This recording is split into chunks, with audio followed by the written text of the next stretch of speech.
घर में, तुमने माखन चुरायो हर घर में, तुमने माखन चुरायो हर घर में हो।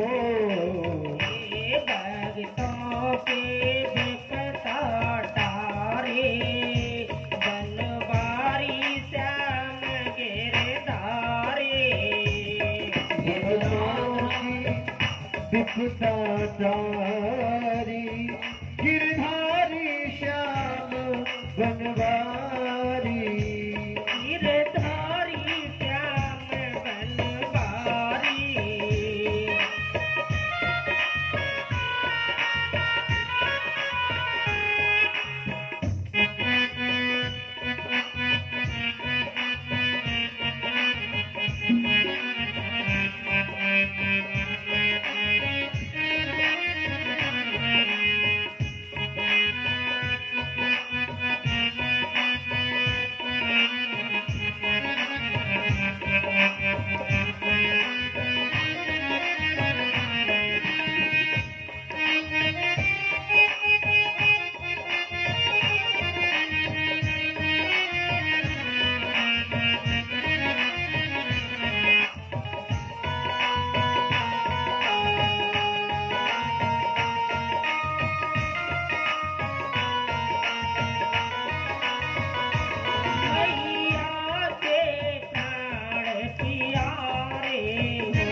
मैया के प्राण प्यारे हो।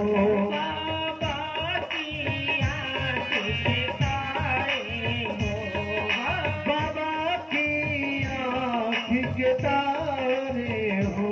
बाबा की आँख के तारे हो, बाबा की आँख के तारे हो।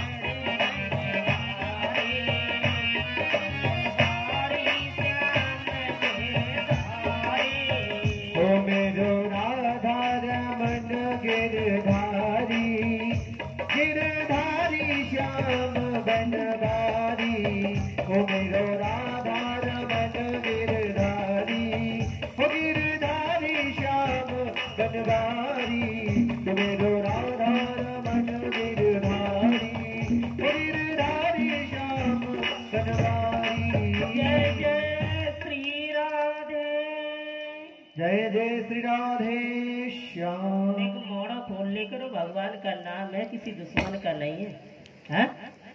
भगवान सबके प्रिय है, भोले बाबा सबके प्रिय है, और अपने मुंह से नाम लेने से कल्याण होगा, मेरे चिल्लाने से नहीं होगा, क्योंकि यहाँ अपने अपने भाग्य को लेकर के आए हैं, अपना अपना प्रारब्ध लेकर के आए हैं। जन्म लेने से पहले विधाता ने हमारे जीवन में सब कुछ तैयार कर दिया था, है मालूम है कि पहले तो प्रारब्ध रचो, ता पीछे रचो शरीर। प्रारब्ध सबके साथ में आया मेरे भाई बहनों, इसीलिए अपने लिए तलाशो क्या करना है। हाँ, हम लोग तो यहाँ से 4 दिन बाद जाके कहीं दूसरी जगह चल जाएंगे, लेकिन मुझे नहीं लगता कि जीवन में ये सुंदर अवसर कभी बन पाएगा। बहुत पुण्य प्रताप से बनता है। यज्ञ की कथा की महिमा को शायद समझ पाएंगे तो हमें सब कुछ प्राप्त हो जाएगा। बोलिए गोविंद भगवान की। हाँ तो देखिए, अब हम ये पूछ लेते हैं आप लोगों से कि कल कथा को ग्राम कहाँ लगा था? आपने भोले बाबा को मंदिर बनवाया है कि नहीं? बनवायो, हाथ उठाइए जब, एक बार जम के हाथ तो उठाओ। हाँ, गर्भगृह में, मंदिर के अंदर भगवान का जो घर बनाया है, भोले बाबा को, माता पार्वती को विराजमान किए हो कि नहीं? ये याद है तुम्हें कि नहीं? हमारा ही मंदिर है, किसी गांव वाले का तो नहीं है। हाँ, ये तो याद है, लेकिन ये भी याद कर लो कि हमारे मंदिर में कल कथा को विराम कहाँ लगा था। कल कथा को समाप्त तो नहीं कहेंगे, रोका तो नहीं कहेंगे, कल कथा को कहाँ विराम दिया गया था, कितने बजे, किस प्रसंग पर कथा को रोक, बताओ ना, मालूम है किसी को? कथा सुनने आओ, समझो इसको बैठ करके। तुम इतने छोटे भी बच्चे नहीं हो जो बार बार तुमसे कहा जाएगा। हाँ, तो इसलिए ऐसा मत करिए कि हम तुम्हारी बहादुरी को कहीं दूसरे गांव में जाकर के सुनाएं और वो लोग कहेंगे क्या है, कैसे लोग हैं। आज भी मैंने बताया कुछ लोगों को, बहुत अच्छे लोग हैं, बड़ी श्रद्धा भक्ति से कथा सुनते हैं, आज तो तारीफ की मैंने। हाँ, लेकिन कुछ प्राप्त करने के लिए जागना पड़ता है, ठीक है? वैसे तो भोले वाले हो, कथा के दरबार में भोले मत बनो। हाँ, जरूर प्राप्त करिए। और आज आनंद कंद भगवान श्याम सुंदर की कृपा से भगवान भोलेनाथ ने कई अनेक लीलाएं की हैं। ऐसे कोई देवता नहीं है, ऐसे कोई ऋषि नहीं है, ऐसे कोई मुनि नहीं है, ऐसे कोई ब्रह्मा विष्णु नहीं है जिन्होंने भगवान शंकर की उपासना नहीं की हो। ऐसी कोई महान सती नहीं है जिन्होंने भोले बाबा की उपासना न की हो।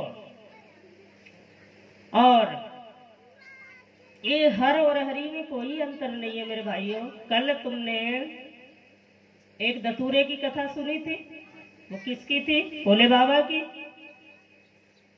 दूसरी कौन सी कथा सुनी थी? बेलपत्र की कथा सुनी थी, है? अब यो ला करके तुम बेलपत्र चढ़ा दो, एक नहीं तमाम दुनिया के मंदिर में, और तुम्हें पता ही नहीं है इसका अर्थ क्या है, तो क्या मिलेगा तुम्हें? कुछ नहीं मिलना कभी भी जीवन में। कल तुम्हें बड़ी रीति के साथ, बड़ी भावुकता के साथ मैंने आपको ये प्रसंग वहां से समझाया, कहाँ से उत्पत्ति हुई, क्या इसका फल है, क्या प्रारब्ध है, क्या इसका लाभ मिलता है, और क्या क्या होता है भोले बाबा पर। हमें कछु नहीं पता, फिर काहे को ये मंदिर की स्थापना कराई। कोई बात नहीं है, लेकिन सीखने का प्रयास तो करो, है? सब यहीं आकर के प्राप्त करते हैं। आज बड़ी प्रभु की इच्छा से अनंत कोट ब्रह्मांड के नायक घटघटवासी अंतर्यामी, जिनको हम लिंग तत्व परमात्मा के रूप में देखते हैं। भगवान के कितने लिंग थे? कितने लिंग की कथा है? कितने लिंग की कथा है? 12 लिंग। 1 लिंग, 2 लिंग, 4 लिंग, 6 लिंग, इसी प्रकार से 12 माने 12 लिंग की कथा। कोई ओंकारेश्वर में, कोई महाकालेश्वर में है, कोई सोमनाथ में, कोई वैजनाथ में, कोई उत्तरकाशी में। किस प्रकार से कहां और कहां भगवान की स्थापना हुई। तो जागृत पीठ है, कोई दिखावा नहीं है। और क्यों हुई? अरे उनमें से तुम 12 प्राप्त मत करो, कम से कम एक को तो समझ लो, जो भोले बाबा तुम्हारे दरवाजे पर बैठ गए आकर के। बोलिए शंकर भगवान की जय। कि मूल तो ब्रह्म रूपाय, मध्य तो विष्णु रूपये। अब आप ये कहो कि हम तो शंकर भगवान की कथा से, पुराण की कथा किए हैं, हम और दूसरे भगवान का नाम क्यों लें? ये भी गलत है। और ये गलत है तो यह समझ लीजिए कि ब्रह्मा विष्णु महेश ये त्रिदेवता कोई स्त्री पुरुष के गर्भ से प्रकट नहीं हुए हैं, जन्म नहीं लिए हैं। ब्रह्मा विष्णु महेश, माँ आदिशक्ति भुवनेश्वरी जो मणिद्वीप में विराजने वाली है, उनके ये इच्छा अनुसार ये दैवी सृष्टि के माध्यम से त्रिदेवताओं ने प्रकट होकर के जन्म लिया, जो ब्रह्मा विष्णु महेश।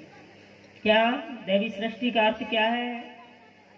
वो इतने महान पुरुष, महान संत होते हैं, वो दिव्य शक्तियां होती हैं, वो बड़ी तपस्वी शक्तियां होती हैं कि जिनके पास आशीष वचन लेने के लिए जाओ और उन्होंने एक दृष्टि डाल दी तो अच्छे से अच्छे जीवन में अच्छे दिन बदल जाते हैं, आशीर्वाद मिल जाता है, सब कष्ट नष्ट हो जाते हैं, क्योंकि संत का, गुरु का आशीर्वाद मिला है। इसीलिए ऐसे लोग होते कौन हैं? आप लोग भी जाते हो साधु संत गुरुओं के शरण में कि हमें भैया कोई आशीर्वाद दे दो, हमारे घर में ये परेशानी है, ये सत्य बात है। लेकिन उस दृष्टि की जरूरत हर किसी को है, लेकिन उस दृष्टि को पाने के लिए, उस पवित्र स्थान पर जाने के लिए, संगति पर कृपा पाने के लिए हमें अपने को बिल्कुल कैसा करना होगा? प्रेममय बिल्कुल करना होगा। जीवन के लक्ष्य को समझ करके हमें कर्तव्य करना होगा। और बताया भी है रामायण जी में, क्या बताया है? कि ये मनुष्य शरीर बहुत देर से, बहुत प्रारब्ध से प्राप्त भयो है, पता ये दोबारा नहीं मिलना है। एक एक क्षण बहुमूल्य कीमती है। क्षण भंगुर जीवन की कलिका, क्षण भंगुर जीवन की कलिका, कल प्रातः को जाने खिली न खिली। आज दिन में हम आँख खोल के बैठे हैं, परिवार के साथ बैठे हैं, बड़ी खुशी से हम सबसे मिल रहे हैं, अगला पल न जाने हमारा कैसा होगा। क्षण भंगुर जीवन की कलिका, कल प्रातः को जाने खिली न खिली। मलियागर की ये शीतल, कुछ शीतल समीर चली न चली है, क्योंकि पता है तुम अकेले बैठे हो, तुम्हारे साथ कोई और भी बैठा है। कल काल कुठार लिए फिरता, कल काल कुठार लिए फिरता, तन नम्र पे चोट झिली न झिली। हरि नाम भजो हरि रसना, फिर अंत समय में हिली न हिली। कोई पता नहीं है मरते समय भगवान का नाम जवान पे, जिब्या पर ये पवित्र नाम आए, क्योंकि गला तो पहले ही बंद हो जाता है। हाँ, किस लिए हो जाता है? कि हम उस समय भी किसी को छोड़ना नहीं चाहते हैं, जीवन का लक्ष्य नहीं प्राप्त करना चाहते हैं। दुनिया में अगर कोई सत्य है तो मृत्यु सत्य है, दूसरी कोई चीज सत्य नहीं है। और ये तो यथार्थ सत्य है कि एक दिन तुम्हें जाना होगा, हमें जाना होगा।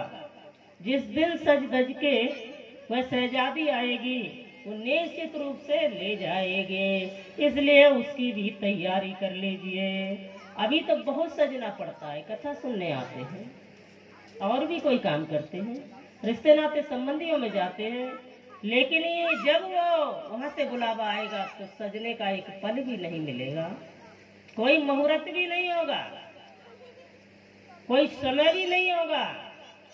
हाँ, इसीलिए हर इच्छा कुछ दुर्लभ नहीं, प्रभु की इच्छा होगी वही होगा। हाँ, समय बढ़ सकता है, कब हमारा कर्म बदल सकता है तब है। और बताया